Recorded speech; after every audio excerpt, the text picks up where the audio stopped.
Aha. Növbəti mövzumuz isə olacaq şagird davranışının idarə olunması ilə bağlı. Deməli, bu davranışlardan nəzəriyyədən biri behaviorizm nəzəriyyəsidir.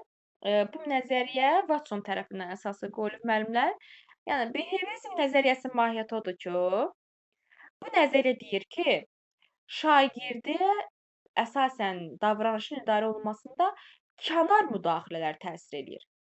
Kənar təsirlər böyük rol oynayır şagirdin davranışında və bu davranışı biz müsbət davranışları istəsək artıra bilərik. Neqativləri də istəsək aradan qaldıra bilərik. Yəni bu davranışları biz düzəliş eləyə bilərik. Bunun da özünün məsələn operativ şərtlənmə var. Bu da Skinnerə aiddir. Operativ şərtlənmədə müsbət gücləndirmə var, sonra neqativ gücləndirmə var, müsbət cəzalandırma var, neqativ cəzalandırma var. Bunlar nədir? Adından görürük.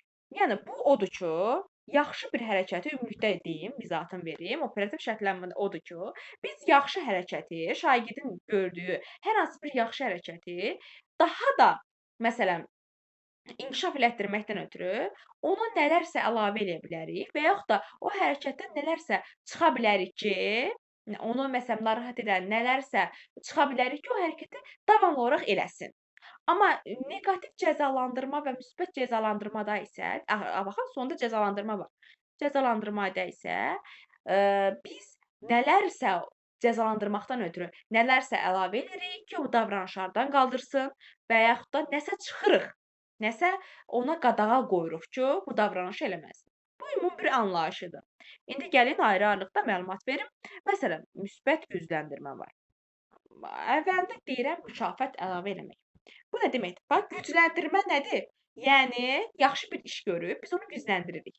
Əlavə müsbət nədir? Müsbət də üstünə gəlməkdir də, yaxşılaşdırmaqdan ötrü.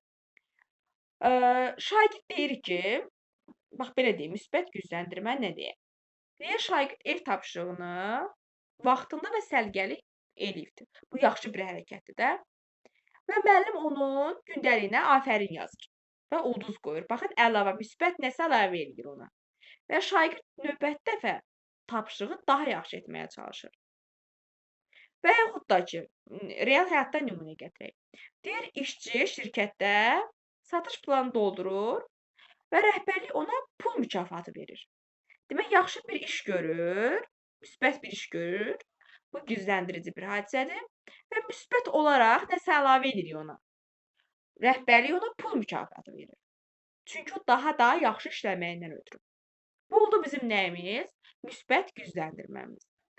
Sonra var müəllimlər mənfi gücləndirmə. Mənfi gücləndirmə odur ki, bu da yaxşı bir hərəkət eləyib. Məsəl üçün, şagird tapşırıqları, bugünkü tapşırıqların bir həftə ərzində bütün tapşırıqları hər birini qayda-qanunda yerinə yetirib. Bu yaxşı gücləndirmə, yaxşı bir hadisədir.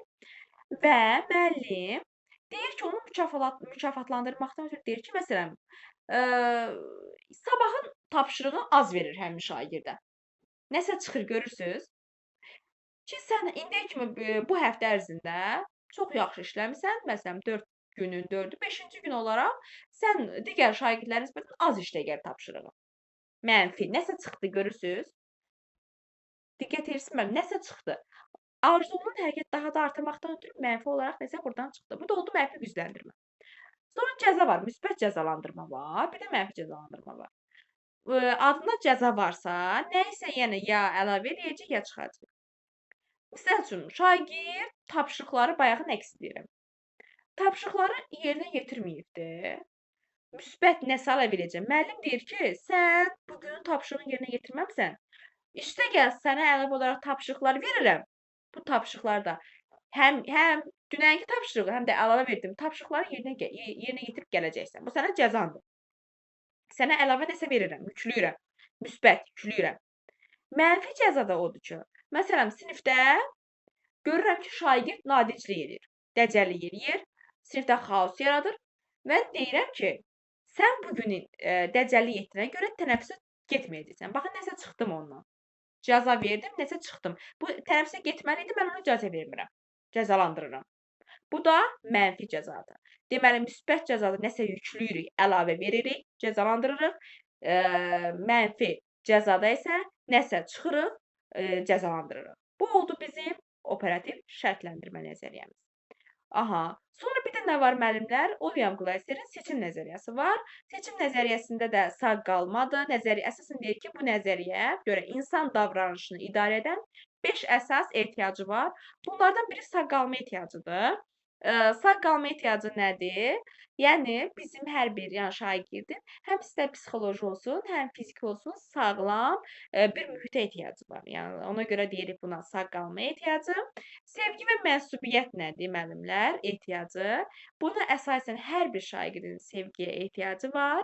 Yəni özünü doğrultmağa ehtiyacı var. Əsasən müəllimlərin üzərinə düşür bu hissə, məsuliyyət şagirdlərə sevgi ilə, qayğı ilə yanaşmalıyıq biz müəllim olaraq. Çünki sevgimizi göstərməliyik. Sonra var, məsələn, güc ehtiyacı. Elə şagirdlər var ki, potensialı daha çoxdur və potensiallarını göstərə bilmirlər.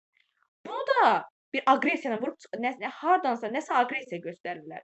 Ya sinifdə stol sındırırlar, ya kimləsə dalaşırlar. Yəni gücünü göstərməyə çalışırlar ki, yəni mən bu deyiləm də, mənim potensialım çoxdur. Ona görə müəllim sinifdə hər bir şagirdin potensialını nəzərə almalıdır ki, sinifdə belə bir neqativ hadisələrlə qarşılaşmasın. Sonra azadlıq ehtiyacı var. Yəni azadlıq ehtiyacı odur ki, sinifdə yəni şagirdlərə sərbəstlik verməliyik. Bayaq o demokratik üslub var idi ha. Və demokratik üslub buna xidmət edir. Sinifdə şagirdlərə azadlığın verilməsidir. Misal üçün hər hansı bir inşadır. Bu inşanın mövzusunu mən şagirdlərə təklif edirəm. Şagirdlər hansı mövzuda daha çox bir neçə mövzu təqdim edirəm. Hansı mövzu maraqlıdır? O mövzuda gəlin inşa yazaq, esse yazaq. Yəni şagirdlərə azadlıq veririk. Sonra əyləncə ehtiyacı var. Bu da əyləncə ehtiyacı odur ki, bilirik ki, hər bir sinifdə şagirdin əyləncəyə ehtiyacı var. Biz məsələn sinifdə elə bir iş üsulundan istifadə edə bilərik ki, həm dərs prosesimizi təşkil eləyək, həm də sinifdə şagirdlər üçün əyləncəli və maraqlı olsun. Bu da bizim oldu seçim nəzəriyyəmiz. Bu qədər müəllimlər, mövzumuz bu qədər asan və rahat idi.